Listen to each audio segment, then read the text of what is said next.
Geseminasi CGP Angkatan 11. Untuk hari ini materi yang kita bawakan adalah budaya positif, dan nanti penyampaian materi itu terbagi menjadi dua bagian. Yang pertama akan disampaikan oleh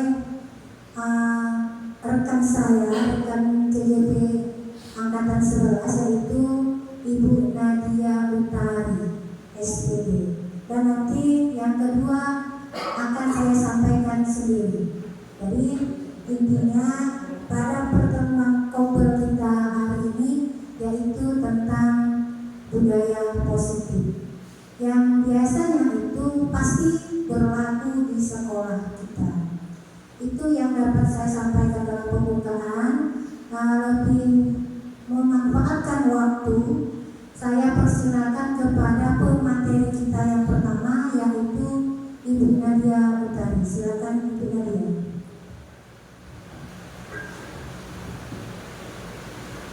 Assalamualaikum warahmatullahi wabarakatuh.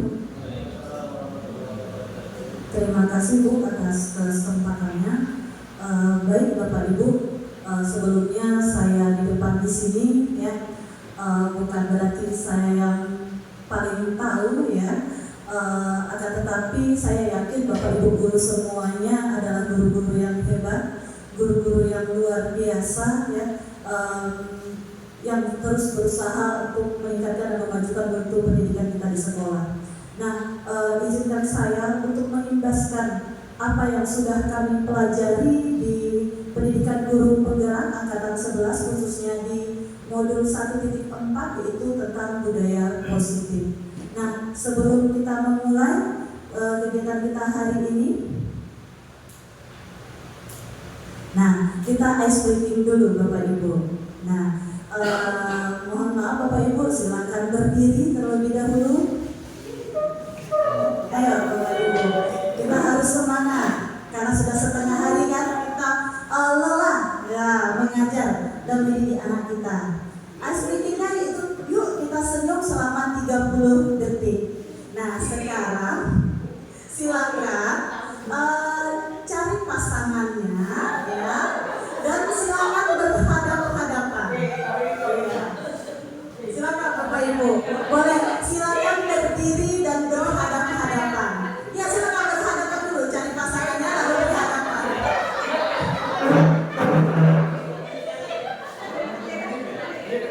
Ya, yang ganjil bertiga boleh bertiga. Ya. Boleh, Bapak Ibu, udah? Kok berjauh sekali Pak Tian dengan ya, dekat-dekatan. Ya. Nah, sekarang berhadapannya boleh berikan senyum terbaik dari Bapak Ibu. Berikan senyum termanis Bapak Ibu. Memang pada awalnya itu terpaksa ya, tapi lama-lama akan ada senyum ikhlas. Ayo, boleh? Boleh. Berikan. Tatapnya kapan? Berikan senyumnya. Ya.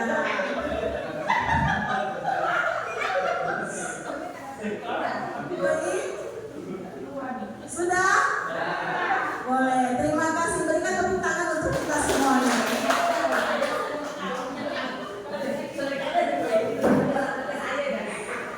Terima kasih Bapak Ibu. Memang ya, pertama kalinya itu ada senyum terpaksa ya. Iya, tapi lama kelamaan itu ada senyum keikhlasan dan berakhir dengan tawa. Harapannya itu ya menghilangkan sedikit lelah dan sedikit penat ya setelah setengah hari kita mengajar dan mendidik anak didik kita.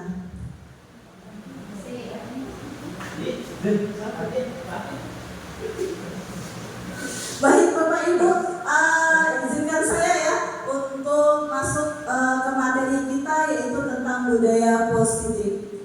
Seorang guru baik harus memiliki kemampuan dalam mewujudkan budaya positif di sekolah. Nah, budaya positif ini ada konsep intinya Bapak Ibu, ada 6. Nah, yang pertama yaitu disiplin positif, yang kedua teori motivasi, hukuman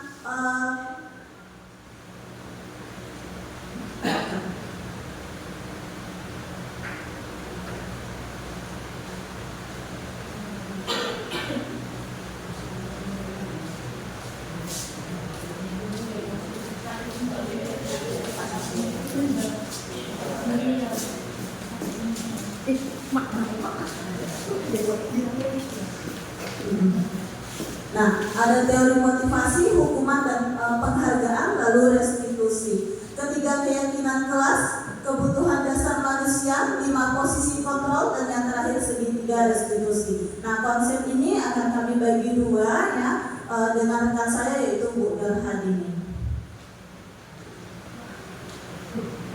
Yang pertama yaitu disiplin positif. Nah, Bapak Ibu, apa yang dipikirkan di benak Bapak Ibu ketika membaca atau mendengar kata disiplin positif? Apa pendapat Ibu mengenai ini? Boleh kemukakan pendapatnya Bapak Ibu? Silakan. Boleh tunjuk tangan Bapak Ibu? Kemukakan pendapatnya, apa sih itu disiplin positif menurut Bapak Ibu?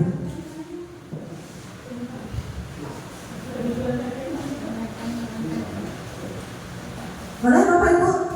Bagaimana? Atau Pak Dian?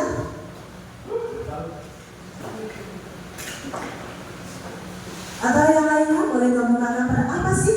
Menurut Bapak Ibu, apa itu disiplin positif? Pandangan Bapak Ibu.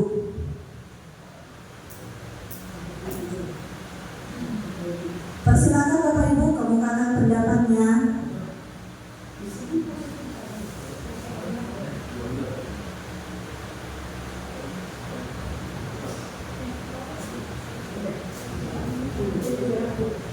Disiplin positif adalah suatu tindakan yang memberikan perhatian khusus pada perkembangan disiplin dan tanggung jawab diri dengan pendekatan yang seimbang dan mendukung. Baik, terima kasih Bu Waila. Boleh berikan tepuk tangan kepada Bu Waila. Nah, menurut pendapat Bu Waila itu tindakan yang positif. Atau ada yang lain lagi? Boleh, Pak Basuni.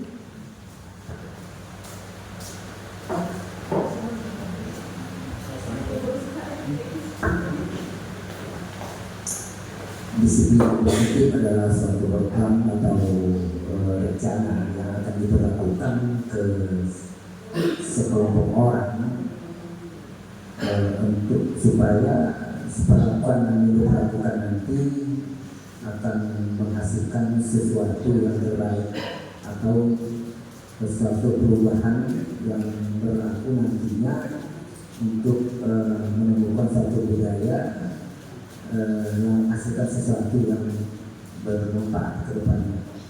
Baik, terima kasih Pak Basuni. Berikan tepuk tangan kepada Pak Basuni. Luar biasa ya Bapak Ibu ya atas pendapat Bu Waila sama Pak Basuni. Benar yang dikatakan sama Bu Waila dan Pak Basuni bahwa disiplin itu merupakan rencana ataupun pembiasaan ya Bapak Ibu ya. Membiasakan kepada anak-anak didik kita, membiasakan ke murid-murid kita untuk melakukan hal-hal yang positif. Tindakan ya kata Bu Waila, benar. Tindakan-tindakan yang positif. Tindakan yang seperti apa?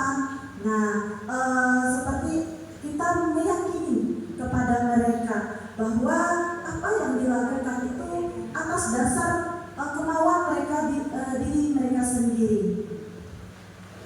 Nah, di sini disiplin positif merupakan suatu cara penerapan disiplin yang mengajarkan anak bertanggung jawab dan menumbuhkan kesadaran diri berdasarkan nilai-nilai kebajikan. Dengan adanya penerapan disiplin dapat mengontrol diri dalam segala tindakan. Disiplin dapat membuat murid memahami dan menyadari berdasarkan motivasi. Nah, bukan akibat paksaan, pujian ataupun hukuman. Nah, pada intinya Bapak Ibu bahwa disiplin positif ini mengajarkan anak lebih bertanggung jawab. Apa yang mereka lakukan itu bukan karena terpaksa, bukan karena takut untuk dihukum, tapi atas kemauan diri mereka sendiri. Nah, daripada itu maka tindakan-tindakan yang mereka lakukan itu ya berdasarkan dari motivasi internal itu. Apa itu motivasi internal? Ya dari kesadaran diri mereka sendiri. Kitalah yang mengarahkan, kitalah yang selalu memberikan dorongan. Nah, lalu ada di sini Bapak Ibu menumbuhkan kesadaran diri berdasarkan nilai-nilai kebajikan. Nah, apa saja nilai-nilai kebajikan Bapak Ibu? Iya, jujur, benar. Pak Basmi, apa lagi? Apa lagi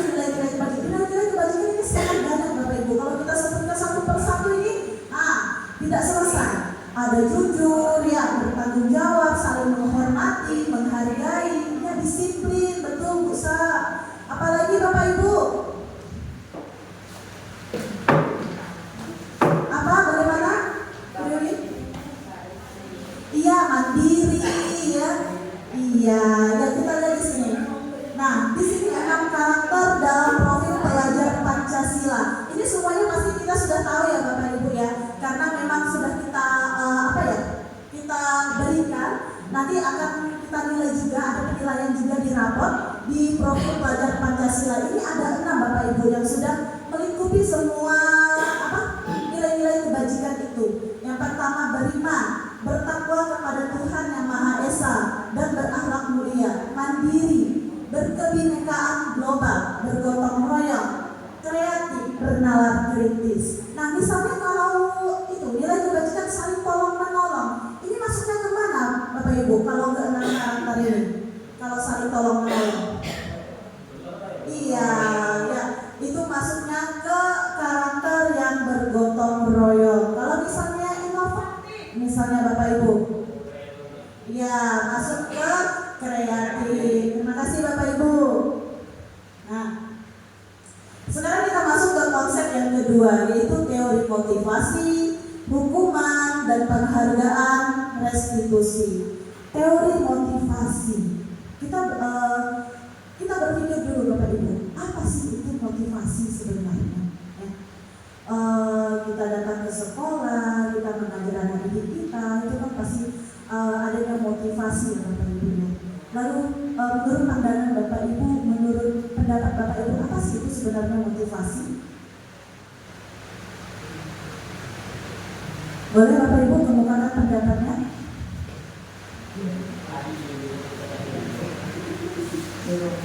Iya, boleh Bu Dewi.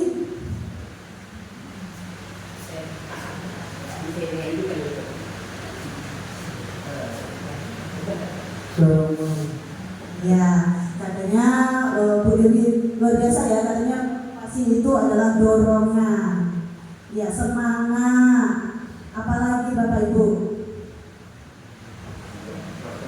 Ya, sebuah proses. Apa? Ya, sebuah proses mencapai tujuan. Benar sekali Bapak Ibu. Apalagi Bapak Ibu? Bagaimana? Daya tarik, benar. Oke, Bapak Ibu. Nah, motivasi itu dorongan, arahan, ya. Motivasinya kita tumbuhkan itu ya dalam diri sendiri dulu. Ibaratnya dalam diri murid itu motivasi intrinsik misalnya dalam dirinya. Nah, lalu 3 motivasi perilaku manusia ini terbagi menjadi 3 Bapak Ibu. Yang pertama untuk menghindari ketidaknyamanan atau hukuman. Yang kedua untuk mendapatkan imbalan atau penghargaan dari orang lain. Yang ketiga untuk menjadi orang yang mereka inginkan dan menghargai diri sendiri dengan nilai-nilai yang mereka percaya. Nah, saya ingin bertanya nih Bapak Ibu.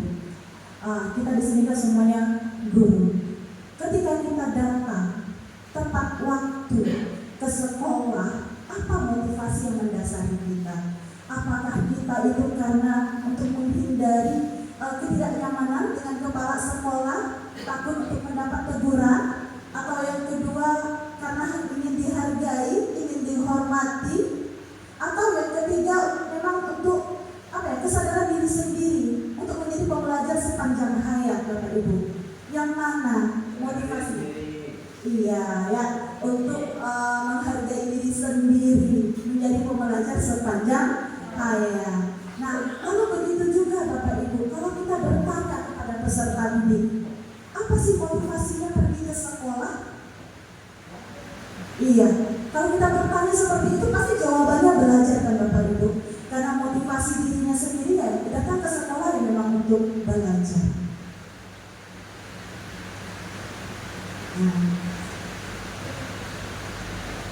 Bila di sekolah Bapak Ibu tidak ada peraturan yang mengharuskan guru datang tepat waktu, dan tidak ada surat teguran bagi guru yang datang terlambat, dan tidak ada atasan yang memuji Bapak Ibu, apakah Bapak Ibu akan tetap datang tepat waktu untuk mengajar murid-murid? Iya, pasti tepat waktu ya Bapak Ibu ya. walaupun tidak bukan karena takut ditegur, bukan takut tidak dipuji ya Bapak Ibu ya. Mengapa Bapak Ibu? Alasannya? Iya, kesadaran ya, karena memang sudah tugas dan tanggung jawab. Memang pengennya sudah menjadi pembelajar sepanjang hayat. Memang sudah ada kesadaran diri sendiri ya, itu Bapak Ibu.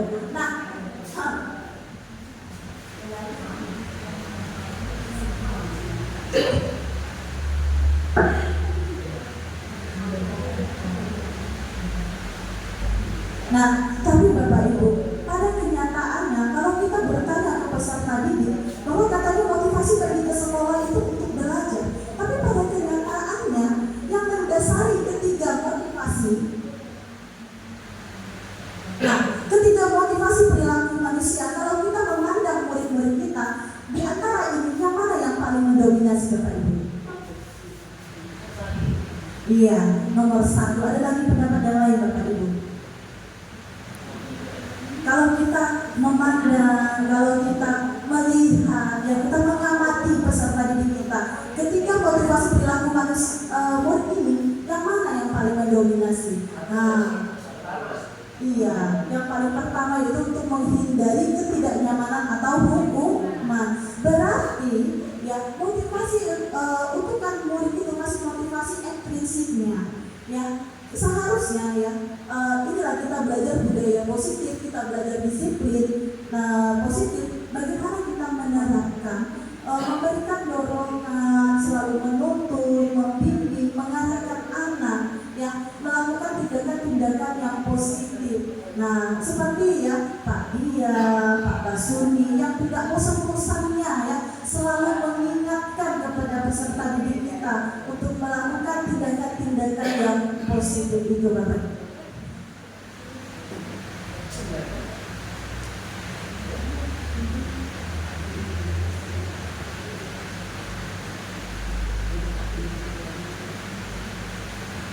Nah,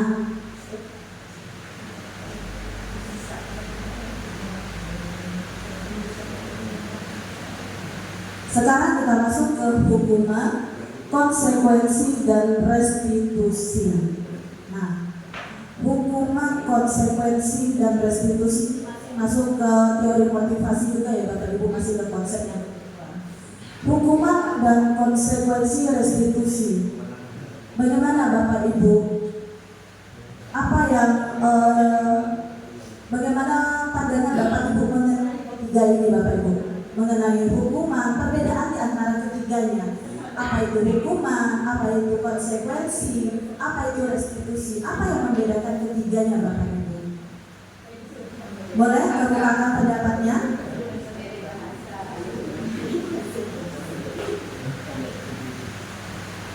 Restitusi itu pembayaran yang rugi.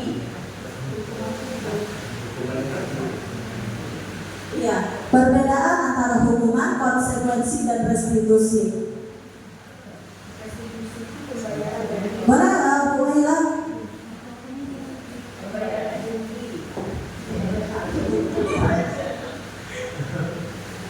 Silakan Bu Ila.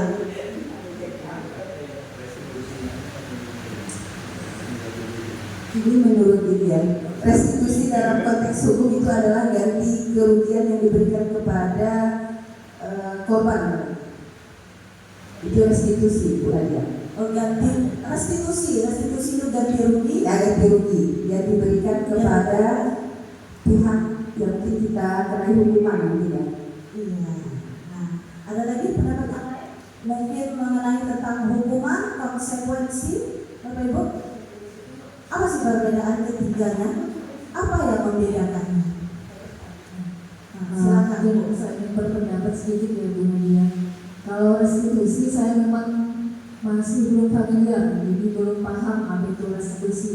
Tapi kalau hukuman dan konsekuensi mungkin perbedaannya di bentuk tindakannya. Kalau hukuman, misal kalau siswa itu salah, kita suruh maju ke depan sambil megang penyanyi sambil berdiri misalnya selama 45 menit misalnya. Tapi kalau konsekuensi, misalnya mereka mendapat nilai yang kurang kurang baik. Konsekuensinya mungkin kita memberikan jam tambahan sehingga mereka pulang sekolah tidak sama dengan teman yang lain. Artinya tingkat lebih keras hukuman dibanding konsekuensi. Kalau konsekuensi hanya mengajarkan siswa untuk bersikap bertanggung jawab. Untuk restitusi saya masih belum paham dengan dia. Itu dari saya. Ya, baik. Terima kasih. Berikan tepuk tangan untuk pendapat Bu Waila sama Bu Rosita. Ya. Luar biasa ya Bapak Ibu. Betul, bahwa hukuman, konsekuensi, dan restitusi. Kita anggap hukuman itu adalah tindakan yang negatif Bapak Ibu. Sedangkan konsekuensi itu netral dan yang restitusi itu positif. Apa maksudnya? Nah, hukuman ini yang kalau kita berikan kepada anak murid kita, dia merasa tersakiti Bapak Ibu. Dia merasa tersakiti. Contohnya tadi itu, misalnya dia tidak mengerjakan tugas, lalu kita suruh mereka berdiri selama 45 menit. Kemungkinan ya kita suruh dia berdiri angkat satu kaki, itu berarti menyakiti mereka Bapak Ibu. Nah, tidak sesuai dengan apa yang dilakukannya, apa yang dilanggarnya, dengan apa yang harus kita berikan. Tindakan yang kita lakukan itu tidak sesuai. Nah, lalu yang kedua, konsekuensi. Benar juga apa yang dikatakan sama Bu Rosita. Konsekuensi ini netral, Bapak Ibu, tidak menyakiti, tapi tidak membuat anak didik kita menjadi nyaman. Nah, maksudnya apa? Misalnya dia mencoret-coret buku temannya, lalu kita memerintahkan kepada dia ya untuk mengganti buku temannya yang dia sudah coret-coret. Itu benar Bapak Ibu, tapi membuat dia merasa tidak nyaman dengan tindakan seperti itu. Maka hal yang lebih positif itu kita ambil yang ke tindakan restitusi. Nah, kalau kita berbicara tentang restitusi ini mengembalikan kesadaran anak didik kita yang melakukan itu ya, supaya kembali ke kelompoknya masing-masing, ke kelompoknya lagi. Kita mencoba mencarikan solusinya, kita arahkan, kita beri dukungan, kita beri motivasi ya, supaya bisa memperbaiki apa yang sudah dilakukannya ya, sehingga bisa membaur kembali kepada kelompoknya tadi. Nah, seperti itu. Nah, seperti Bapak Ibu, ada contoh. Izinkan saya untuk membacanya.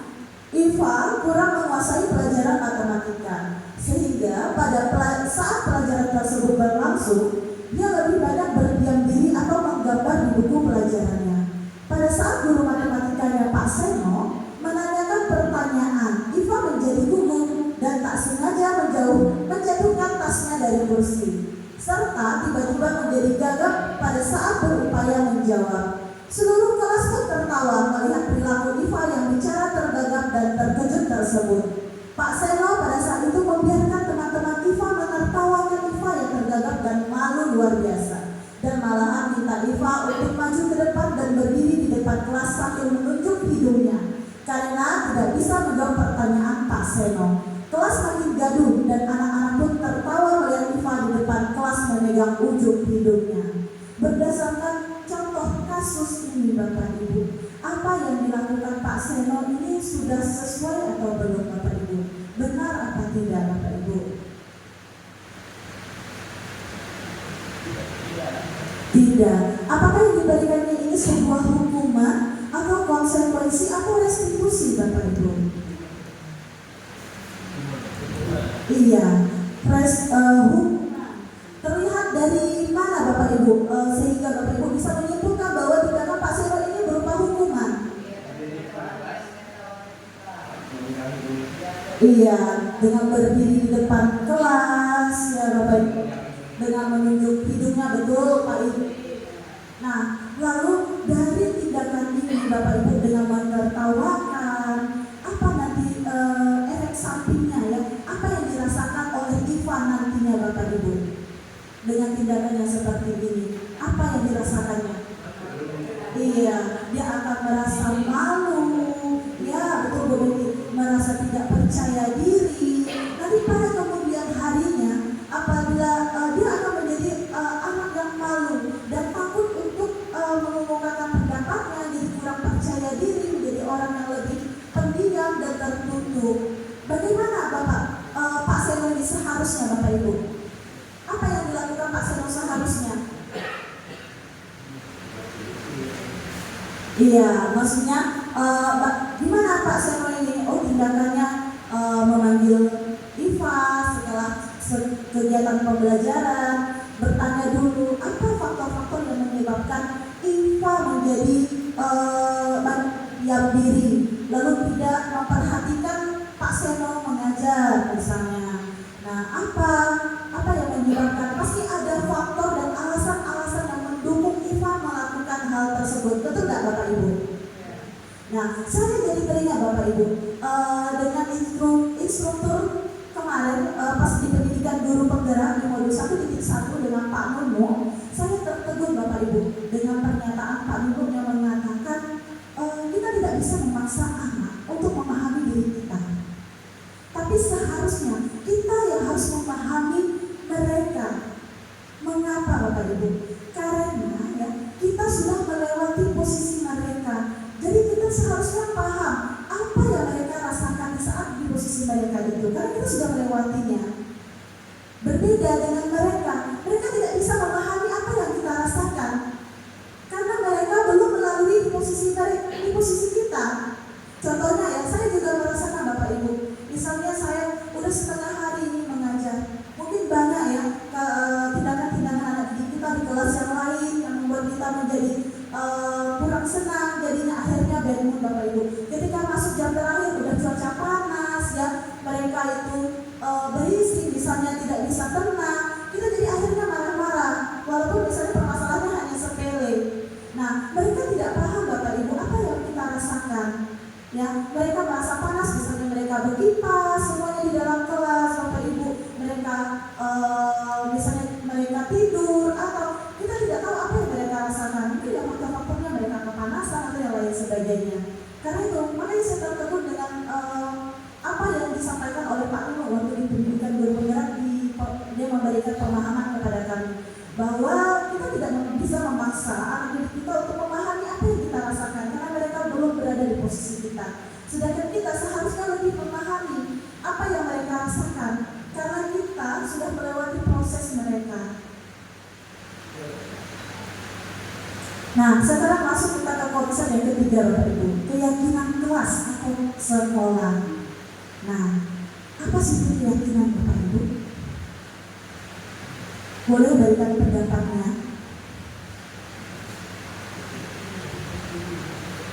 Keyakinan kelas. Nah, ini ya Bapak Ibu. Keyakinan kelas adalah seperangkat nilai dan prinsip yang disepakati bersama oleh guru dan siswa untuk memandu perilaku dan interaksi di dalam kelas. Keyakinan kelas ini berarti kita bersama-sama Bapak Ibu meyakini ya apa nilai-nilai yang harusnya kita sepakati bersama. Siapa yang menyepakati di antara guru dan murid itu? Nah, itu yang kita buat biasa, yang kita tempel di kelas, yang saya kesepakatan kelas. Nah, Bapak Ibu. Nah, mengapa keyakinan kelas bukan peraturan kelas? Ya enggak? Kalau dulu kita tahunya peraturan kelas kan Bapak Ibu ya.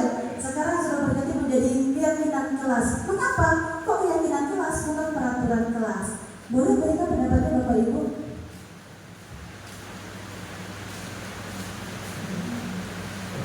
Apa perbedaan di antara keduanya? Apakah ini sama?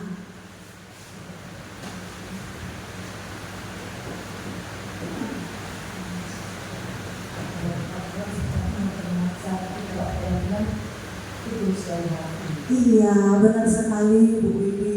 Iya, yang mengatakan bahwa peraturan itu lebih memaksa Bapak Ibu. Sedangkan keyakinan itu kesadaran memang dari tulus dari diri sendiri. Atau ada pendapat yang lain Bapak Ibu ingin menambahkan? Baik ya Bapak Ibu ya, bahwa keyakinan ini nilai-nilai yang kita yakini, kita sepakati bersama. Sedangkan kalau peraturan ini lebih ke guru yang membuat, murid yang mentaati, seperti itu Bapak Ibu. Jadi tidak ada kesepakatan bersama. Tapi kalau keyakinan ini kita membuat kesepakatan bersama. Nilai-nilai apa sih yang harus kita yakini bersama untuk kita sepakati di dalam kelas ya? Itu Bapak Ibu. Nah, merumuskan keyakinan kelas dengan cara memunculkan peraturan-peraturan yang perlu ditaati warga kelas. Kemudian mengubah peraturan-peraturan menjadi kalimat yang lebih positif dan timbullah nilai-nilai kebajikan atau keyakinan kelas. Nah, dari peraturan ini misalnya peraturannya, Bapak Ibu. Yang pertama, kembalikan barang ke tempatnya. Ini peraturan Bapak Ibu. Nah, kita ubah menjadi kalimat positif, menjadi keyakinan kelas, itu berarti bertanggung jawab. Nilai-nilai kebajikannya itu bertanggung jawab. Lalu yang kedua, dilarang mengganggu orang lain. Nah, kita ubah Bapak Ibu menjadi kalimat yang positif, kita ambil nilai-nilai kebajikannya itu saling menghormati. Yang ketiga, hadir di sekolah 15 menit sebelum pembelajaran dimulai. Kita sepakati bersama, Bapak Ibu, kita yakini dan kita lihat nilai-nilai kebajikannya itu menghormati orang lain dan berkomitmen. Lalu yang keempat, dilarang melakukan kekerasan. Nah, lalu nilai kebajikannya itu keamanan, saling menghormati. Dan yang terakhir, dilarang menggunakan narkoba. Nah, kalau dilarang menggunakan narkoba berarti apa yang kita yakini, nilai-nilai yang kebajikan yang timbul, yang muncul itu adalah kesehatan Bapak Ibu. Nah, ini sebagai contoh ya Bapak Ibu, keyakinan kelas yang saya sudah buat di kelas 8A, itu yang pertama menjaga kebersihan, disiplin dan tepat waktu, saling tolong menolong, berkata sopan dan saling menghormati. Saya yakin Bapak Ibu juga sudah membuat yang keyakinan kelas ataupun kesepakatan kelas ini Bapak Ibu. Nah, terima kasih Bapak Ibu. Ini sudah tiga konsep yang sudah saya bahas. Nanti dilanjutkan oleh rekan saya yaitu Bu Nur Hadini. Sebelum oleh rekan saya Bu Nur Hadini, yang kita explaining sekali lagi Bapak Ibu, ya nampaknya sudah mulai lesu, ya. Ya, ya, tepuk tangan supaya kita lebih meriah Bapak Ibu. Ya, explainingnya itu tepuk pagi sore. Nah, kalau saya sebut pagi, maka tepuknya 1 kali. Ya, ini perlu konsentrasi ya Bapak Ibu ya. Nah, kalau siang berarti tepuknya 2 kali. Kalau sore 3 kali. Kalau malam nggak boleh. Udah malam, ingat bertepuk. Ya. Jadi kalau malam nggak boleh bertepuk ya Bapak Ibu. Jadi kalau pagi 1 kali, siang 2 kali, sore 3 kali, kalau malam iya nggak boleh. Siap Bapak Ibu? Siap. Oke. Pagi, siang, pagi, malam.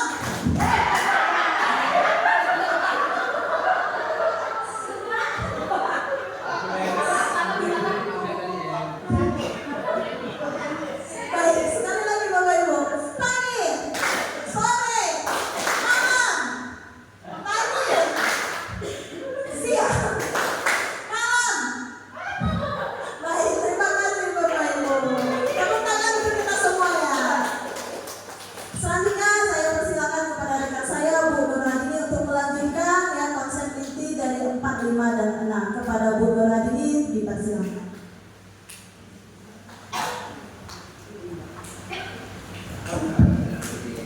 Terima kasih Bapak Ibu atas waktu yang sudah diberikan kepada kami. Tadi rekan saya itu sudah menyampaikan 3 submateri dari budaya positif yang kami pelajari di modul 1.4. Ada disiplin positif, kemudian ada apa lagi? Kebutuhan dasar manusia, bukan? Disiplin positif, kedua teori motivasi, yang terakhir adalah keyakinan keras. Dan yang sekarang saya lanjutkan adalah kebutuhan dasar manusia. Ini sangat beruntun sekali sebenarnya Bapak Ibu. Dari teori yang pertama sampai ke yang 6 nanti beruntun. Jadi apa sih alasan anak itu melakukan kesalahan? Itu beruntun sekali. Yang saya jelaskan di sini adalah kebutuhan dasar manusia. Ini mengetahui sekali benak Bapak Ibu apa sih kebutuhan dasar manusia? Yang pertama apa Bapak Ibu? Kebutuhan dasar, makan, apa lagi? Makan, minum, tidur, pakaian, dan apa lagi? Apa seragam? Ada kebutuhan primer. Dan kebutuhan primer. Apa lagi Bapak Ibu? Ada yang lain? Pendidikan, kemudian ada hiburan. Manusia itu perlu hiburan Bapak Ibu. Kalau tidak hiburan stres kita dibuatkannya. Hanya terpaku pada hidup yang monoton. Di sini kebutuhan dasar manusia adalah kebutuhan merupakan unsur-unsur yang dibutuhkan oleh manusia dalam mempertahankan keseimbangan fisiologis maupun psikologisnya. Ketika seorang murid melakukan suatu perbuatan yang bertentangan dengan nilai-nilai kebajikan yang tadi sudah dijelaskan oleh rekan saya, atau melanggar peraturan, itu sebenarnya dikarenakan mereka gagal memenuhi kebutuhan dasar manusia. Ini pernah terjadi di sekolah kita. Masih kan Bapak Ibu yang kehilangan masih. Nah, jadi nanti kita bahas. Nah, berikutnya. Kebutuhan dasar manusia itu ada 5. Ada rasa bertahan hidup, kemudian kasih dan rasa diterima, kebutuhan, kesenangan dan penguasaan. Yang lebih rincinya lagi seperti ini. Kebutuhan dasar manusia itu ada 5. Yang pertama, kebutuhan bertahan hidup. Itu yang pertama sekali. Mengapa? Karena kita ini hidup di dunia menjalani kehidupan dari lahir sampai kita meninggal. Itu yang perlu dikuatkan di sini adalah kebutuhan berkaitan dengan fisik, seperti yang Bapak Ibu sebutkan tadi, ada makan, tidur, tempat tinggal dan lainnya lagi. Itu kebutuhan yang pertama. Kebutuhan yang kedua adalah kebutuhan cinta dan kasih sayang. Kebutuhan untuk diterima. Begitu juga dengan murid kita. Apakah kebutuhan cinta dan kasih sayang ini tidak perlu ditanamkan di sekolah? Perlu. Mengapa? Karena kita sebagai orang tua mereka di sekolah. Kebutuhan cinta dan kasih sayang mereka tidak terpenuhi di rumah. Mereka akan berpulang di sekolah. Untuk apa? Untuk memenuhi kebutuhan cinta dan kasih sayang dari Bapak Ibu guru di sekolah tersebut. Kemudian yang ketiga, ini yang banyak di sekolah kita, kebutuhan penguasaan. Ingin pengakuan atas kemampuannya. Yang berontak, ini beasiswanya. Ingin diakui kemampuannya. Makanya kita cari terlebih dahulu apa sih kemampuan tersebut. Kemudian kebutuhan kebebasan. Murid-murid kita itu perlu kebebasan dalam memperoleh pelajaran. Tidak mengotor Bapak Ibu. Misal dalam proses belajar mengajar. Kalau zaman dulu, kita flashback kembali zaman dahulu, kita itu, saya pribadi sendiri itu dihadapkan dengan model pembelajaran ceramah. Tidak ada yang sama seperti ini. Tidak ada yang menonton video, hanya ceramah. Tapi kita sebagai murid pada zaman dulu itu manut saja, itu pintar juga kan. Tapi sekarang pola mereka sudah berubah. Jadi mereka punya kebebasan, kebutuhan akan pilihan. Kemudian yang 5 adalah kebutuhan dan kesenangan tadi, ada hiburan. Kebutuhan untuk merasa senang. Jadi siswa ini dalam proses pembelajaran kita perlu juga menghadirkan kesenangan untuk mereka. Biar apa? Biar mereka mudah untuk menerima pembelajaran. Itu kebutuhan dasar manusia. Nah, itu contohnya yang ada di sekolah kita. Contohnya Bapak Ibu saya bacakan, nanti Bapak Ibu bisa kebutuhan apa yang diperlukan. Ibu Ambar, guru wali kelas 2A di SD Pelita Hati, sedang bingung menghadapi ulah salah satu murid di kelasnya, Doni. Beberapa anak di kelas 2A telah datang padanya dan mengeluhkan Doni yang seringkali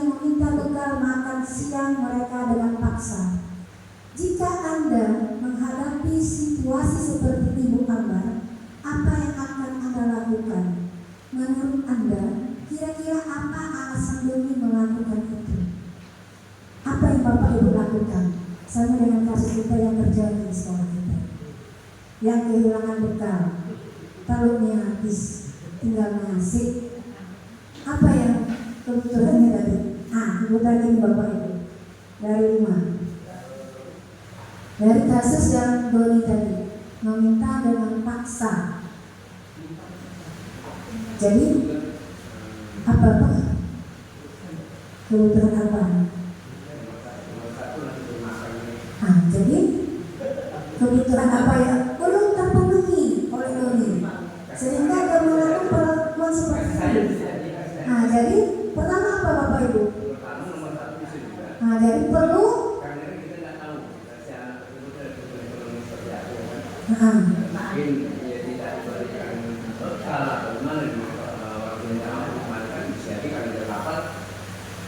terpaksa dia melakukan hal tersebut. Kasih sayang, kasih sayang. Dan saya juga apa namanya mungkin kurang perhatian dari orang tuanya. Jadi kasus yang pertama itu perlu kebutuhan bertahan hidup, kemudian kebutuhan cinta dan kasih sayang. Apalagi Bapak Ibu keber? Karena kasih sayang tidak ada.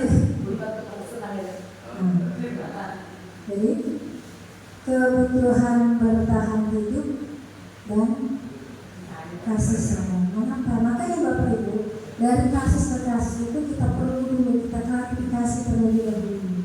Kita tidak bisa memvonis anak tersebut. Kalau kalian bisa minta tolong, kita tidak boleh seperti itu. Kita tidak tahu latar belakang dari anak tersebut. Apakah tadi kalau diurutkan dengan kebutuhan bertahan hidup? Betul kata Pak Idris tadi, mungkin si Doni adalah orang yang tidak mampu,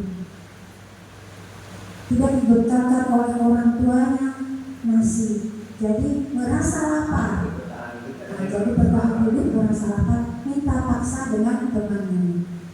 Kemudian ada juga untuk cinta dan kasih sayang, minta perhatian dengan temannya, minta perhatian dengan gurunya. Itu adalah untuk kebutuhan dasar manusia. Sekarang kita masuk ke materi yang kelima. Materi yang kelima itu adalah posisi kontrol manusia. Ini yang sangat sebenarnya ekstrim ini. Setelah saya pelajari, setelah saya mendapatkan materi ini, ternyata sangat menampar diri saya pribadi. Posisi kontrol manusia. Mengapa Bapak Ibu kita perlu kontrol dalam kehidupan kita? Siapa yang bisa jawab? Ada kontrol dalam hidup kita sebagai manusia. Silakan Bapak Ibu. Jadi kontrol, berarti kita harus kontrol. Ada kontrol dalam hidup kita untuk menjalankan kehidupan. Jadi kita ambil garis dasarnya kontrol terlebih dahulu. Apa sih itu kata kontrol? Apa bukan? Jadi apa itu kontrol?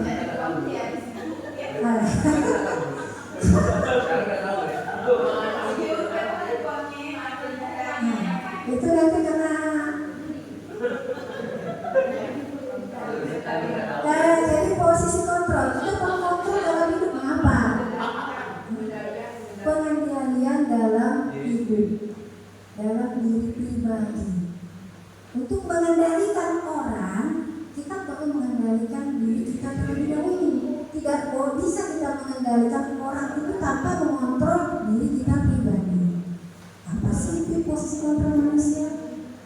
Ada 5 Bapak Ibu. Posisi kontrol guru, karena kita bertugas atas sebagai guru, profesi kita guru.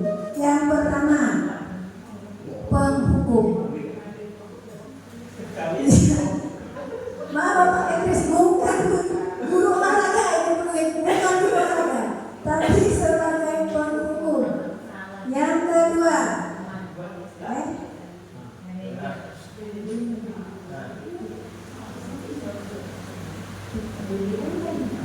Yang di bawah. Yang kedua, membuat rasa bersalah. Yang ketiga, teman. Yang keempat, pemantau sesuai gambarnya yang diteropong. Yang kelima, manajer. Jadi itu adalah 5 posisi kontrol guru. Kira-kira Bapak Ibu dalam posisi yang mana? Ada penghukum, ada pembuat rasa bersalah, teman, pemantau, dan manajer. Nah, 5 yang masuk semua. Jadi Bapak Ibu masuk dalam posisi yang mana? Bisa jadi teman, bisa jadi penghukum, pembuat rasa bersalah. Oke, kita lihat penghukum. Ini jawabannya Bapak Ibu. Seorang penghukum bisa menggunakan hukum fisik maupun verbal. Dari kata-kata itu sudah termasuk Bapak Ibu. Itu sudah menghukum. Mengapa? Karena ini akan sentiasa mengatakan ini yang kita lebih menekankan murid lebih dalam lagi. Nih kata-katanya. 2. Patuhi aturan saya. Awas. Ujungnya itu ada awas. Itu sudah termasuk penghukum. Apakah Bapak Ibu pernah itu? Pernah. Saya sendiri pribadi dulu pernah merasakan seperti itu. Jadi saya pikiran saya setelah mempelajari huruf ini, apa yang saya rasakan itu yang saya kerjakan ternyata sebagai penghukum. Sekarang ini pembuat rasa bersalah. Suaranya lembut Bapak Ibu. Nah, tapi suara lembut. Ada yang ditekankan. Ini kata-katanya. Ibu sangat kecewa sekali dengan kamu. Pernahkah Bapak Ibu mengatakan seperti itu? Atau Bapak sangat kecewa sekali dengan kamu? Pernah Bapak Ibu? Pernah. Kenapa? Karena itu akan mendaunkan anak itu. Karena kita itu sebagai guru tidak percaya dengan dia. Kata-kata itu yang membuat mereka merasa bersalah. Kita yang mengatakannya tidak terasa, tapi mereka yang mendapatkan perkataan itu merasa kecewa. Ini lagi sebagai teman.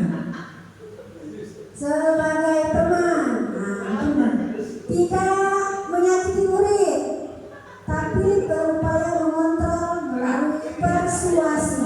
Lihat kata-kata Bapak Ibu. Ayo bantulah demi Bapak. Pernahkah Bapak seperti itu? Atau Ibu? Ayo bantulah demi Bapak.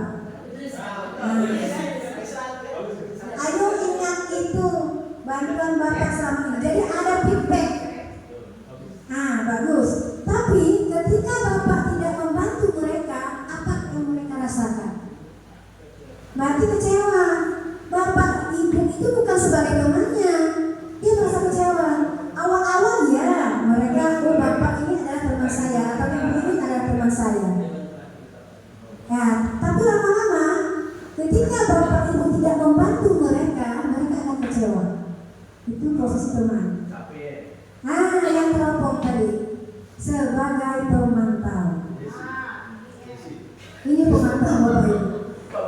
Memantau berarti mengawasi, bertanggung jawab atas perilaku orang-orang yang kita awasi. Ada peraturan dan konsekuensinya. Jadi ada, biasanya ini identik dengan UBK ya. Ada peraturan, ada konsekuensinya. Nah ini dia. Peraturannya apa? Ini yang dikatakan oleh guru sebagai pemantau. Ketika murid itu melakukan kesalahan, mereka akan mengeluarkan pemantauan tadi, aturan-aturan dan konsekuensinya. Itu akan keluar. Yang terakhir, manajer. Manajer ini adalah posisi di mana guru berbuat sesuatu bersama dengan murid. Jadi kita membuat suatu keputusan bersama-sama, tidak berdasarkan pribadi guru tersebut. Di mana di sini murid itu kita beri mereka tanggung jawab atas atas apa yang mereka lakukan kesalahannya. Kita beri tanggung jawabnya bagaimana murid itu menyelesaikan masalahnya sendiri, bukan kita sebagai guru. Selama ini Bapak Ibu pernah nggak memanggil murid melakukan posisi sebagai manajer, mencari solusi bersama, tapi yang menyampaikan solusi itu adalah murid itu sendiri, bukan kita. Pernah nggak Bapak Ibu merasakan seperti ini? Kan, Bapak? Saya bilang saya untuk posisi manajer ternyata memang baik untuk guru dan siswa. Berarti Bapak Ibu sudah melakukan pengamatan selama 2 bulan ya Pak Jaya. Jadi fokus kelas 7 ada rasa tanggung jawab yang timbul dari murid itu sendiri. Mengapa Bapak Ibu? Karena untuk menyelesaikan satu solusi itu bukan kita sebagai guru yang menyelesaikannya, tapi muridlah yang menyelesaikannya, dan dia merasa bertanggung jawab atas apa yang dikatakannya. Itu posisi manajer yang terakhir dari posisi kontrol kita sebagai manusia. Contoh kasus, maaf Bu Sabarina, saya tidak tahu bukan itu. Maaf menyangka itu ada di. Ternyata kasus ini Bapak Ibu, kasus ini setelah di LMS kami belajar itu hari Senin tadi terjadi di sekolah kita. Senin tadi si Arif singkat saya ada terjadi. Ternyata Bapak itu salah menyelesaikannya. Kasusnya adalah Sabrina hari itu bangun terlambat dan terburu-buru sampai di sekolah. Dia pun akhirnya sampai di gerbang sekolah, tapi baru menyadari kalau tidak menggunakan sepatu hitam seperti tertera di peraturan sekolah. Di depan pintu kelas, Bapak Lukman memperhatikan sepatu Sabrina yang berwarna coklat. Sabrina berusaha menjelaskan bahwa dia terburu-buru dan salah menggunakan sepatu. Pak Lukman menanyakan Sabrina apa peraturan sekolah tentang seragam warna sepatu. Sabrina menjawab sudah mengetahui sepatu harus berwarna hitam. Namun terburu-buru dan salah mengenakan sepatu. Selain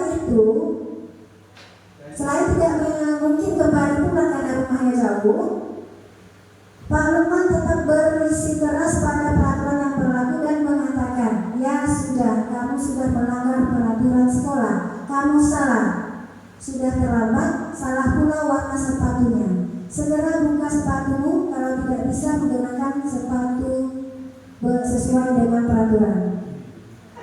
Sabrina meminta maaf dan memohon kembali kepada Pak Lukman agar tetap dapat menggunakan sepatunya dan berjanji tidak akan mengulang kesalahannya. Namun Pak Lukman tidak mau tahu. Tidak, kamu telah melanggar peraturan sekolah. Kalau tidak sanggup ambil sepatumu di rumah atau mengatakan sepatu ke sekolah, ya sudah, kamu tidak bersepatu saja seharian di sini. Sampai di sini, ini sudah kita terangkan Bapak Ibu. Sekarang, copot sepatumu dan silakan belajar tanpa sepatu seharian. Sabrina pun datang dengan berat hati mencopot sepatunya dan memberikan kepada Pak Lukman, sehingga dia tidak berani berkeliling karena malu dan lebih banyak berdiam diri di kelas tanpa alas sepatu. Nah, Bapak Ibu, kira-kira dalam kasus tersebut sikap posisi apa yang diambil oleh Pak Lukman?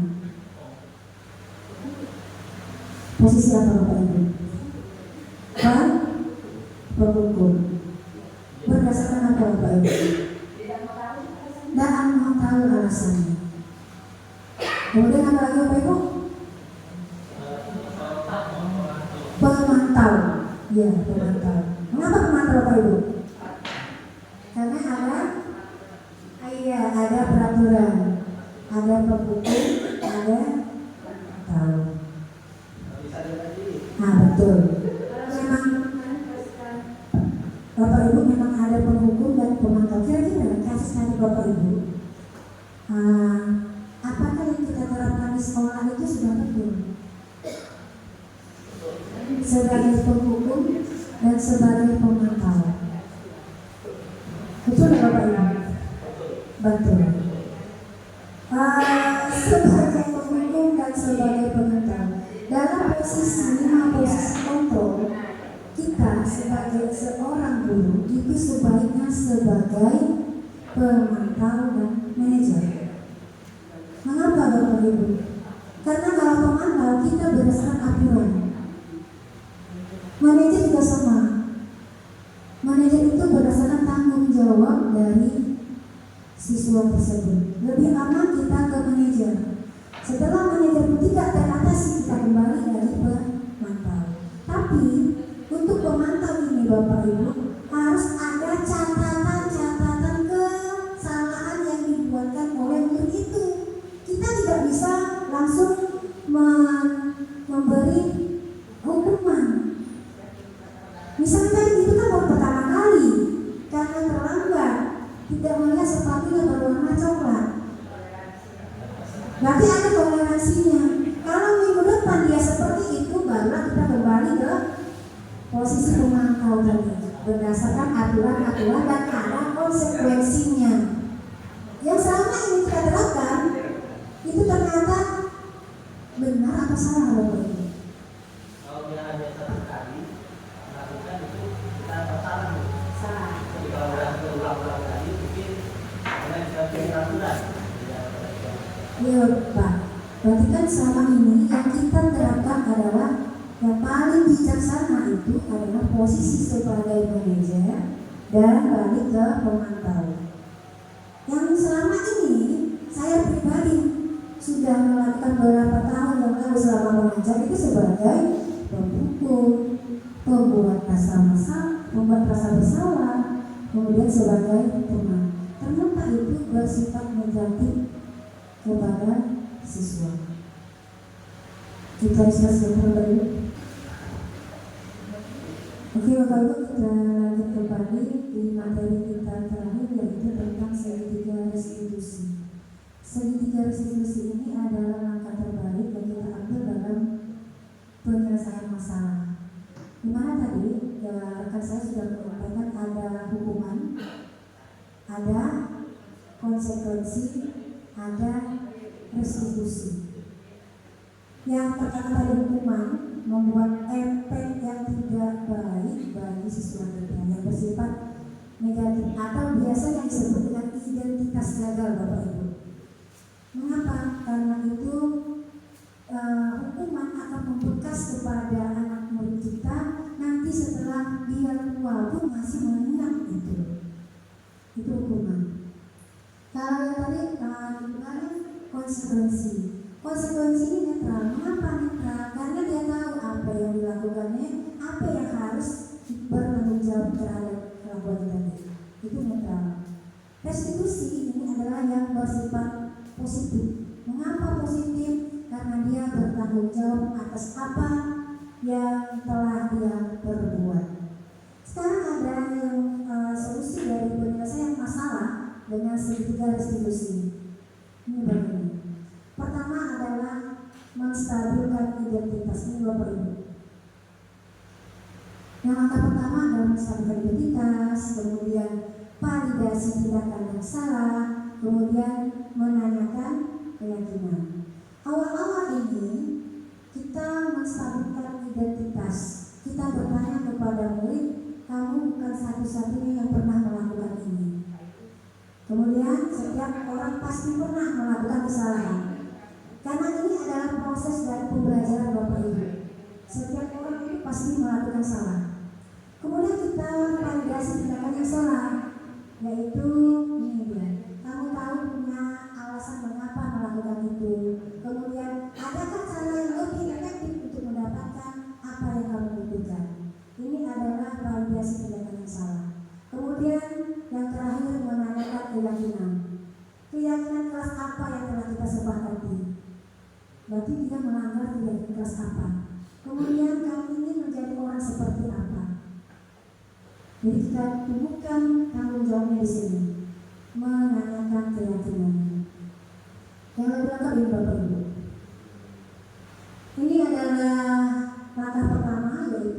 menstabilkan identitas. Adalah bagian dari proses pembelajaran yang nanti akan menggeser identitas gagal ke identitas sukses. Ini peran kita sih sangat berat Bapak Ibu. Ini yang susah. Gagalnya ke sukses tadi. Untuk membuat menstabilkan identitas, pertama pertanyaannya ada berbuat salah itu tidak apa-apa, kemudian tidak ada manusia yang sempurna. Saya juga pernah ada kesalahan seperti itu. Kita bisa menyelesaikan ini. Bapak Ibu tidak tertarik mencari siapa yang salah, jadi kan diibaratkan ada menyalahkan orang lain. Kita tarik siapa yang salah.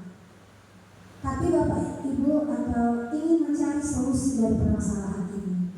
Kamu berhak merasa begitu. Dan yang terakhir, apakah kamu sedang menjadi teman yang baik buat dirimu sendiri? Jadi kita kembalikan lagi dia ke dirinya sendiri. Kita stabilkan identitasnya. Yang kedua, validasi tindakan yang salah. Validasi tindakan yang salah ini berupaya untuk memenuhi suatu kebutuhan tertentu. Sehingga ini pertanyaan atau yang perlu Bapak Ibu buat. Padahal kamu bisa melakukan yang lebih buruk dari ini. Kita bukan menganjurkan Bapak Ibu, tapi kita mencari dia tuh merasa bersalah yang mana. Kamu bisa melakukan yang lebih buruk dari ini. Dan mampu ini kan gak salah. Biasanya seperti itu. Kemudian kamu pasti punya alasan mengapa melakukan hal itu. Kamu patut bangga pada dirimu sendiri karena kamu telah melindungi sesuatu yang penting buatmu. Kemudian kamu boleh memperhatikan sikap itu, tapi kamu harus mengembangkan sikap yang baru. Yang terakhir, menanyakan keyakinan. Apa yang kita percaya sebagai kelas atau keluarga. Jadi intinya kita kembali lagi ke keluarga Bapak Ibu. Karena kita satu sekolah, satu lingkungan keluarga. Apa nilai-nilai umum yang kita telah sepakati? Balik lagi ke keyakinan kelas yang telah dibuat tadi. Kemudian apa bayangan kita tentang kelas yang ideal? Biar seorang yang jawabnya. Yang terakhir, kamu mau jadi orang seperti apa? Ini keyakinan kelas sudah kita buat tadi karena dia melanggar. Kita kembalikan lagi. Menanyakan keyakinan apa yang ingin dimaunya. Jadi di sini Bapak Ibu, kalau sudah menanyakan keyakinan, murid itu bertanggung jawab apa yang telah diperbuatnya dan kemauannya itu dia sendiri Bapak Ibu. Saya selama ini kalau sudah melakukan segitiga resolusi, yang terakhir pasti kita, tapi gitu aja. Nah, ini yang salah ternyata. Bukan maunya murid, tapi maunya guru. Itu kebanyakan terjadi sampai di situ. Kita tidak pernah menanyakan kemauan siswa itu bagaimana. Jadi selama ini darah ikut ibu aja, itu aja seperti itu. Ternyata itu masalah besar. Makanya keyakinan menanyakan keyakinan itu kembali ke pribadi anak itu sendiri. Demikian Bapak Ibu yang dapat saya sampaikan. Jadi terakhir kita ada sesi diskusi. Nah sudah lumayan banyak materi yang kita ambil dari sub materi 6. Bapak Ibu silakan yang mau ditanyakan. Boleh Bapak Ibu. Selanjutnya bisa dijawabkan.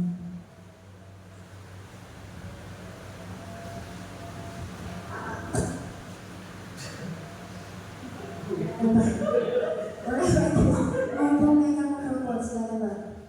Karena banyak kasus siswa kita yang tidak tertangani dengan baik seperti itu. Terima kasih atas kesempatan yang diberikan oleh saya. Akan saya tanyakan yaitu apakah setiap hukuman itu selalu berdampak negatif? Saya rasa tidak pernah. Bahkan setiap hukuman itu berdampak negatif, selalu berdampak negatif. Jadi ya, kampung atau yang langsung tampung dulu biar banyak berjawab.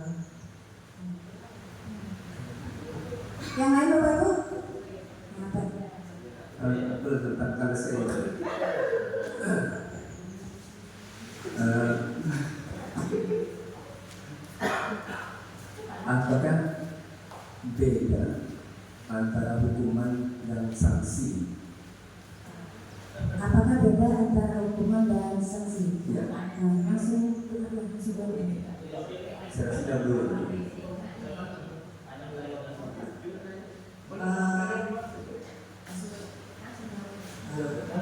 Boleh ya. Baik, terima kasih atas pertanyaan dari Pak Idris. Apakah hukuman itu selalu negatif dan berdampak negatif bagi siswa ya? Lalu selanjutnya, apakah hukuman itu berbeda dengan sanksi? Nah, untuk pertanyaan yang pertama, apakah hukuman itu berdampak negatif? Iya, Bapak. Karena hukuman itu kan menyakiti ya. Siswa itu merasa tersakiti. Betul kata Bu Nurhani ya, bahwa kalau hukuman itu kita berikan, itu akan membekas dalam ingatan Bapak Ibu.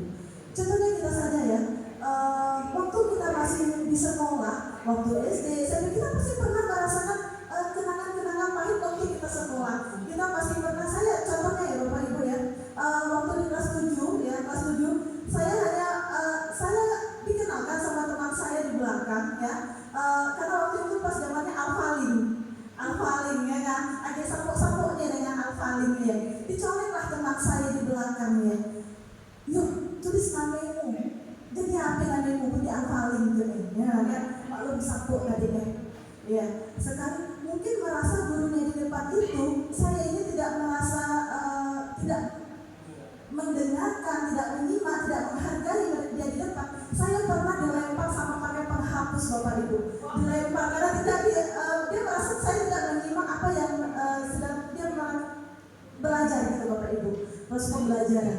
Nah itu membekas sampai sekarang Bapak Ibu. Saya merasakan apa yang saya rasakan. Saya merasa itu apa ya? Saya malu Bapak Ibu.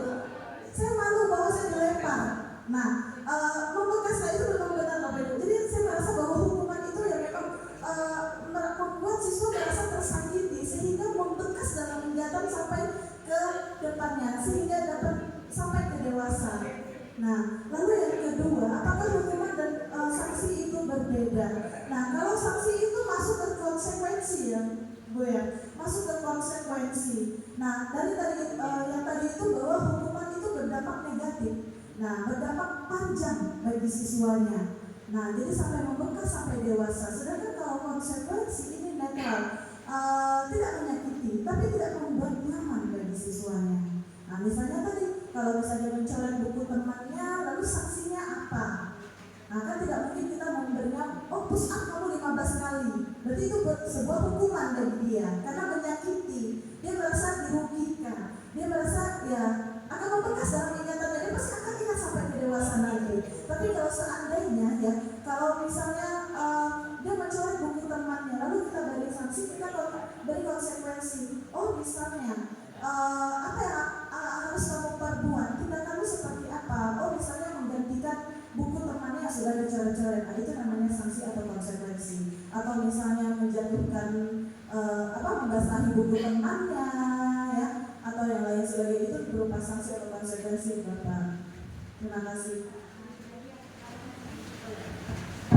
Begini Pak Idris ya, sebenarnya kita ini di SMP kan ada beberapa masalah. Kalau hukuman tadi yang dikatakan oleh rekan saya tentang push up, itu beda di pelajaran Pistoka. Mengapa? Karena lari push up itu akan membuat mereka sehat. Jangan diterapkan oleh guru matematika seperti itu. Atau guru PAI push up kita 10 kali, kita bukan bisa itu. Kalau guru punya sudah masalah Pak Ustaz, karena untuk membentuk kesehatannya. Ini yang menerapkan guru PAI.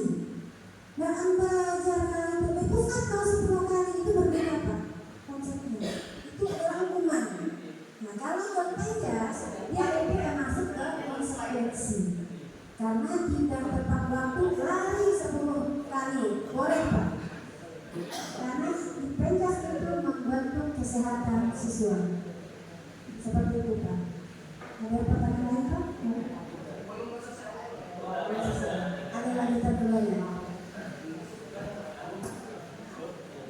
kasih banyak.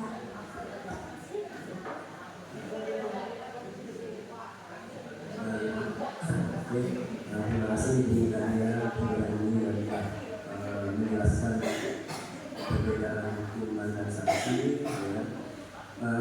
Betul kan dulu yang bilang biasanya saya, meskipun terkait pelajaran saya, memang mau saya tanya lagi sebentar tadi, apakah memberikan hukuman seperti tadi besar, ya? Apakah itu selalu bersifat negatif? Ternyata tidak, karena sesuai tupoksinya masing-masing. Ya. Terus ada juga yang saya dengar dari istri saya, kebetulan guru juga. Ya. Jadi dia pada saat misal tidak mengerjakan PR misalnya, jadi dia memberikan hukuman, bahasanya hukuman. Tapi tadi hukumannya apa? Hukumannya itu disuruh menghafal kosakata. Nah, kosakata dalam bahasa Inggris. Nah, jadi pada saat dia keluar atau mau ke WC, jadi harus menggunakan bahasa Inggris. Tapi pada kelamaan banyak, jadi mereka sudah terbiasa. Yang awalnya tadi awam dengan permisi dengan menggunakan bahasa Inggris, sekarang sudah rata-rata sudah menggunakan bahasa Inggris. Jadi hukumannya itu bagi saya memang berdampak positif jadinya gitu. Nah, apakah itu bisa disebut hukuman atau konsekuensi? Nah, maksud saya seperti itu. Jadi mereka sekarang anak-anak siswanya dari sini sekarang bisa satu dimulai terapkan lagi. Alhamdulillah udah banyak yang udah takut lah untuk izin WC gara-gara menggunakan bahasa Inggris izin keluar, bukan hanya WC banyak. Nah, jadi kan sekitar masih betul menghapuskan kosakata, ya kan? Apalagi tadi ya, bahasa Inggrisnya artinya pocket, ya kan? Apa gimana ya? Kalau dasar bahasa Inggris pocket. Selain pocket, apa lagi? Ya, seperti itulah. Ya mereka jadi terbiasa. Terima kasih. Habis itu tidak lagi nanya.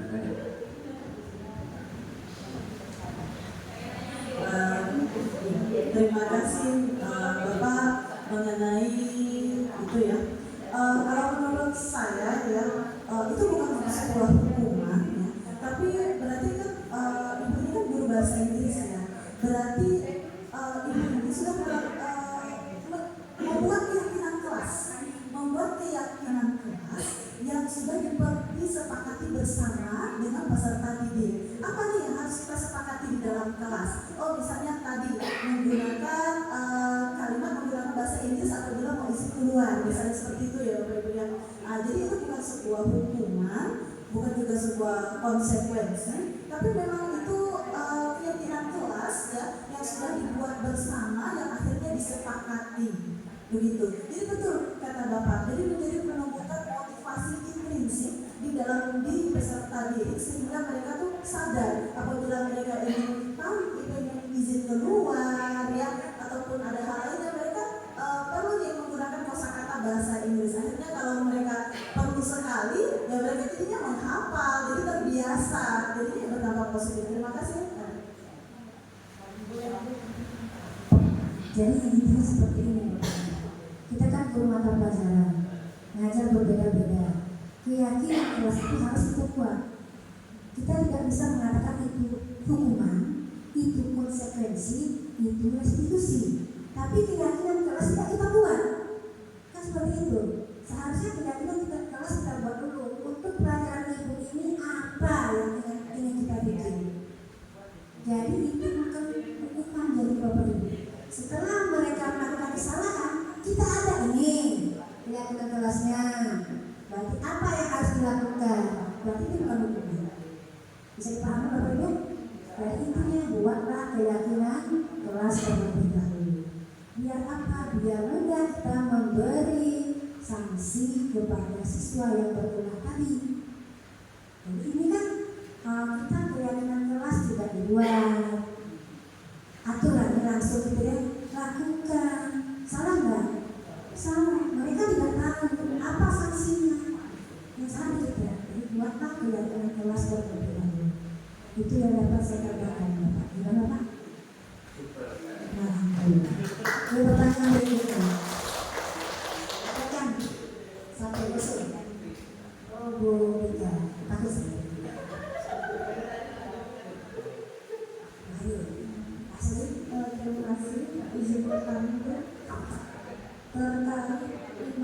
posisi kontrak guru. Tadi Ibu Nurhadi mengatakan bahwa sebaiknya kita menjadi pemantau atau manajer.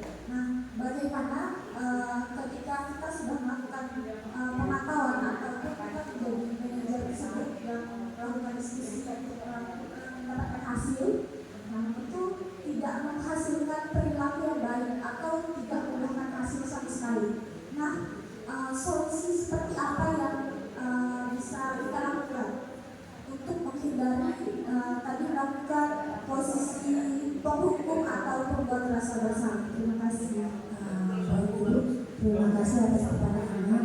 Intinya tadi kalau kita kembali ke posisi manajer dan pemantau, ternyata mereka berulah kembali seperti Bapak Ibu ya. Untuk membiasakan ke perilaku positif itu perlu proses Bapak Ibu. Tidak perlu dengan waktu yang cepat. Prosesnya itu lama sekali. Kita buat dulu posisi sebagai manajer. Apa yang mau dilakukannya? Nah, kalau itu sebagai manajer tentang kasus tadi mungkin sudah kejadian Bapak dia. Ternyata tidak masih berulang, jadi kembali ke posisi pemantau. Pemantau tidak berhasil, jadi kembali ke posisi pembuat masalah, gitu ya Bu ya. Yang kita hindari itu Bu, kita ke posisi pemantau, kelakuannya dan kan itu mereka sudah salah, bolehkah kita menghukumnya? Boleh Bapak Ibu? Boleh, karena ada aturan tadi. Ada aturan di kelas, ada aturan di sekolah. Kalau kita membebaskan anak, sekolah tidak punya aturan.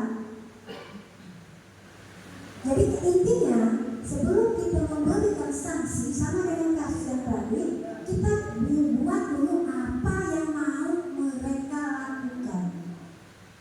Ternyata melanggar, kita buat berapa kali? Balik ke pemantau lagi. Ya kalau 3 kali melakukan itu. Aturan sekolah kita apa? Kalau 3 kali tidak masuk tanpa keterangan, diberi surat boleh kan? Boleh. Karena kita sudah melakukan tahapan itu. Jangan belum diberi surat. Jangan diberi kalau nanti telah masuk, jangan ditanya dulu. Dah 3 kali apa? Beri surat. Padahal kita tidak tahu apa yang terjadi di rumahnya, apa yang terjadi ketika dia berangkat ke sekolah. Kita tidak tahu. Jadi paling kita panggil terlebih dahulu. Ada tahapan-tahapan yang harus kita lalui. Tidak langsung kita menghukum mereka. Bagaimana Ibu?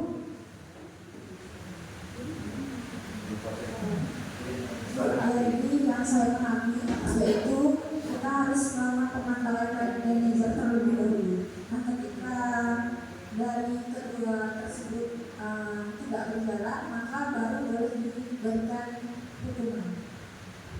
Bukan hukuman Bu, tapi sanksi. Sanksi. Kalau hukuman sakit sekali. Jadi itu ini Bu, kita beralih ke posisi manajer terlebih dahulu.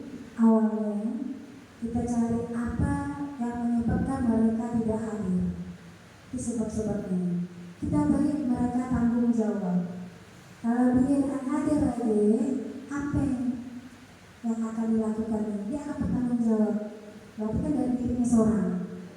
Kalau keadaan juga sadar, kita kembali ke pemantau. Kita pantau kamu sudah melanggar apa yang telah kamu sepakati. Yang buat kan dia seorang. Yang buat dia seorang kan kita yang buat tadi kemauannya seorang. Karena sudah melanggar, berarti kita kembali lagi ke aturan sekolah atau aturan kelas. Paham? Boleh? Yes. Ada yang lagi? Ini menambahkan sedikit ya.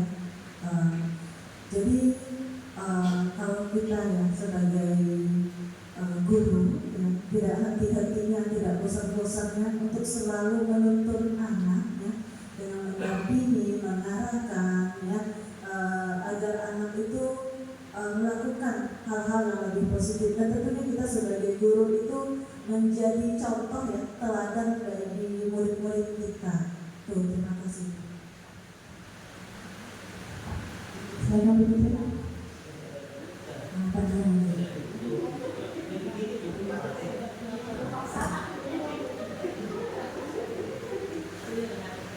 Terus Assalamualaikum warahmatullahi wabarakatuh. Terima kasih pada Ibu narasumber.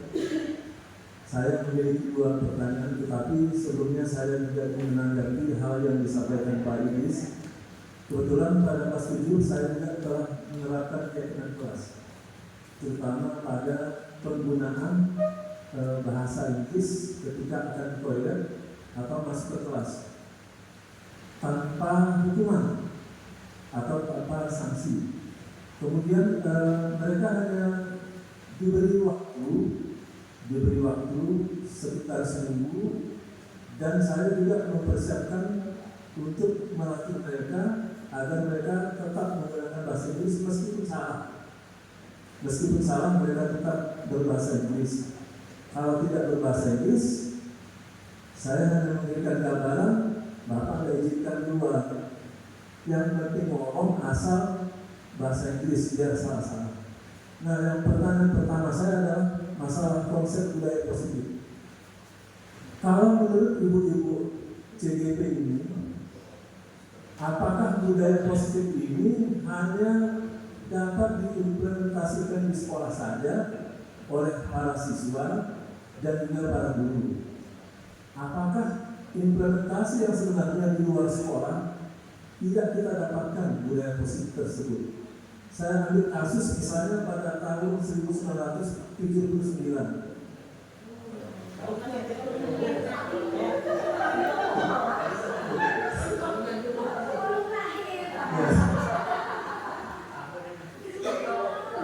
Ketika bioskop di Singkawang, tepatnya Kota Indah Singkawang,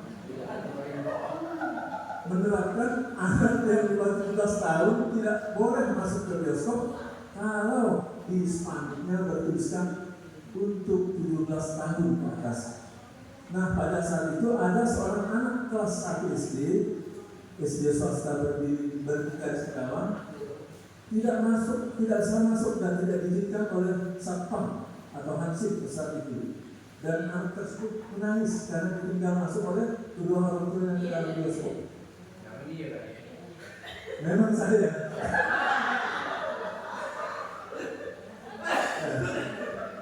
Nah, apakah menurut ibu-ibu ini salah satu penerapan budaya positif juga oleh para petugas, dan apakah ini dapat dilakukan?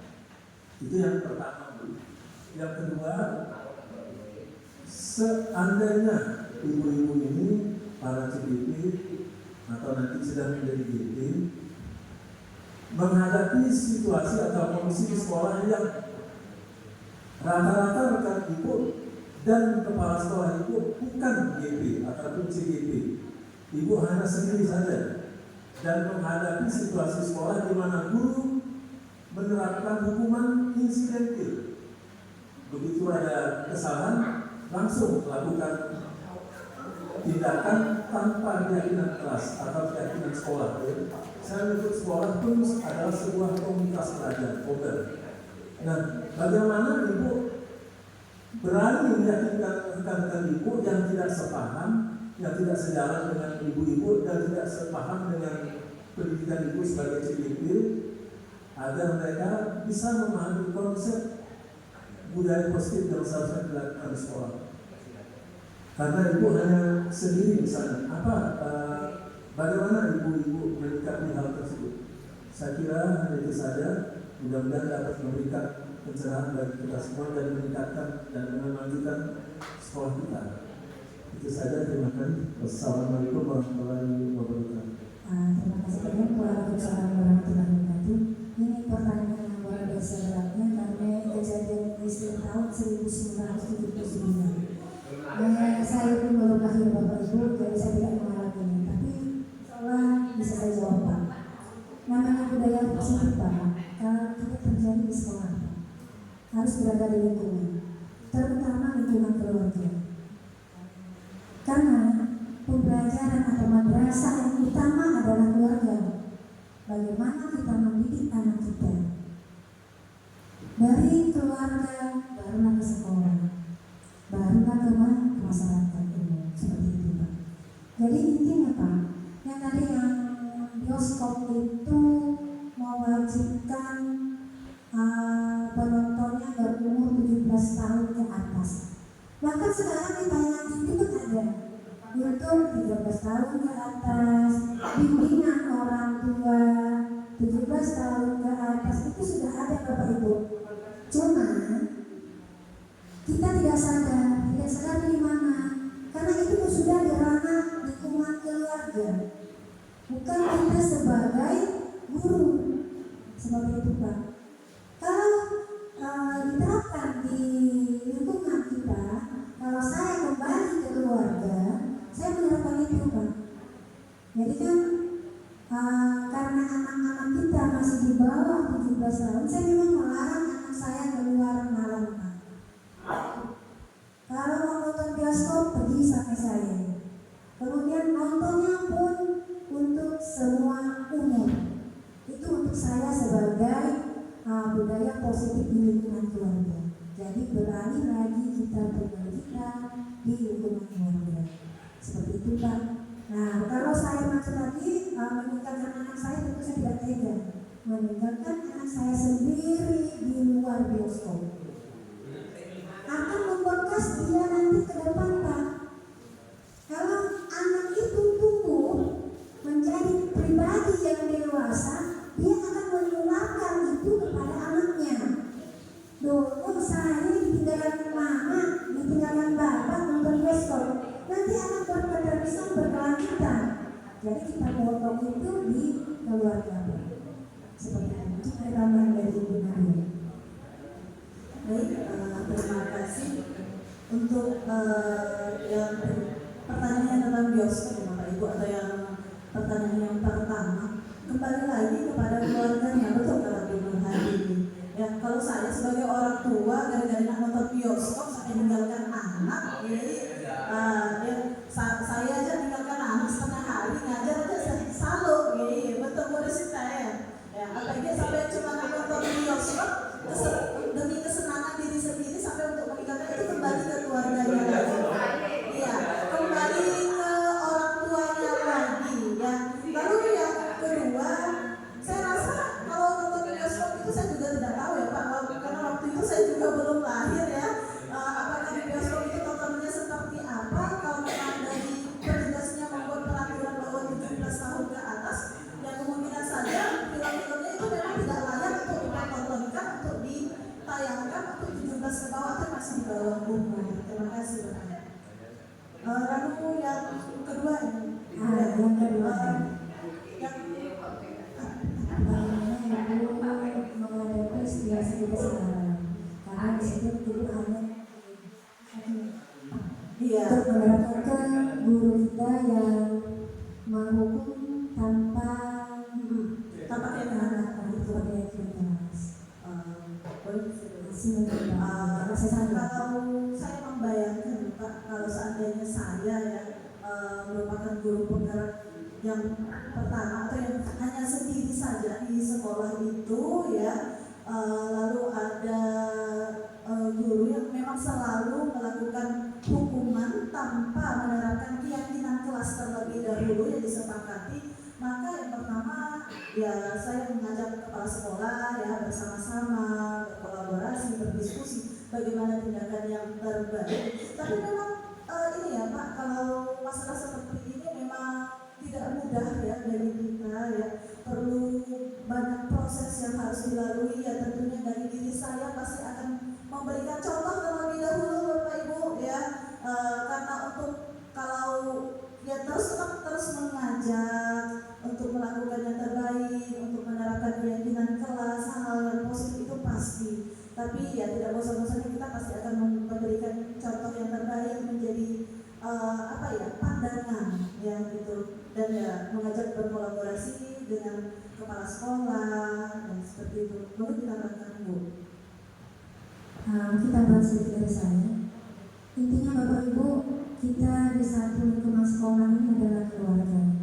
Untuk membuat keluarga kita berjalan lurus, menuju dengan visi yang sudah kita tetapkan, merubah dari hukuman menjadi konsekuensi, itu memang sangat susah. Apalagi kita sendiri Pak, kita sendiri tanpa teman yang sepaham tadi, intinya kan sepaham Bapak ya, sepaham dengan kita.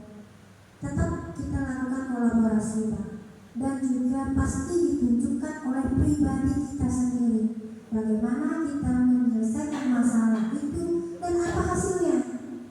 Lihatkan dulu kepada teman-teman kita, ternyata saya sudah berhasil seperti ini di pelajaran saya dan juga di lingkungan sekolah. Kita keluarkan itu Pak, keluarkan itu kepada Bapak Ibu atau teman-teman saudara kita, biar bisa melakukan hal yang terbaik yang mengubah hukuman tadi menjadi keyakinan keras tadi, menjadi sanksi. Itu yang kita hilangkan hukuman Pak, itu yang hilangkan. Jadi nanti kalau memang ada sesuatu yang terlambat, biarkan dulu dia masuk, biarkan dulu dia belajar. Sama-sama dulu ya, kita dulu artinya, karena dia berhak untuk belajar.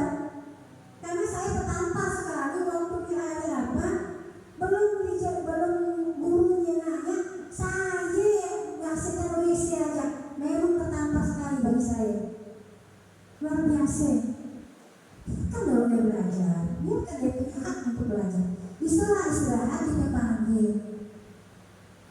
Ini udah jadi contoh yang luar biasa. Baru lalu ngomong, dapur saya masihkan WC aja. Ini contoh yang nyata Bapak Ibu. Ternyata keyakinan yang kita merasa betul tadi ini konsep ini putar di otaknya. Aku terlambat masukkan WC, terlambat masukkan WC. Baru sehari udah jadi prakteknya. Jadi luar biasa itu. Kedepannya makin pikiran dia ke sekolah itu bukan hanya untuk belajar, tapi untuk bersihkan WC. Itu yang kita hindari. Jadi kita memberikan sebagai manajer nanti setelah selesai pelajaran, waktu istirahatnya seperti itu Bapak Ibu. Ada lagi Bapak Ibu? Ada pertanyaan lagi? Kalau tidak ada, nanti kita tutup diseminasi dari modul 1.4 yang kami pelajari tentang budaya positif. Semoga apa yang telah kami jelaskan akan membekas di hati Bapak Ibu, dan sama-sama kita merubah mindset kita. Itu yang berubah. Saya pernah berubah Bapak Ibu. Ternyata setelah baru itu 2 bulan memang menambah sekali saya. Ternyata yang saya lakukan selama ini sebagai guru itu salah. Mereka wajar melakukan itu karena masanya tadi, masa mereka kembali lagi ke filosofi IHB, menuntut sesuai dengan kodrat alam dan kodrat zaman. Tidak bisa kita samakan sistem pendidikan terdahulu yang zaman kita SMP kita terapkan ke sekarang Bapak Ibu. Tidak bisa, itu akan bertolak belakang sekali. Karena zaman sekarang itu banyak pengaruh-pengaruh yang luar biasa. Jadi kita ubah mindset kita kembali lagi menghilangkan hukuman Bapak Ibu. Itu yang akan membekas di pikiran anak kita. Karena apa? Karena untuk menuju Indonesia emas di tahun 2045. Itu sebenarnya tujuan dari Menteri Pendidikan kita. Terima kasih atas waktunya Bapak Ibu. Semoga selamat sampai tujuan. Kami akhiri, mohon maaf atas kesalahan. Wassalamualaikum warahmatullahi wabarakatuh.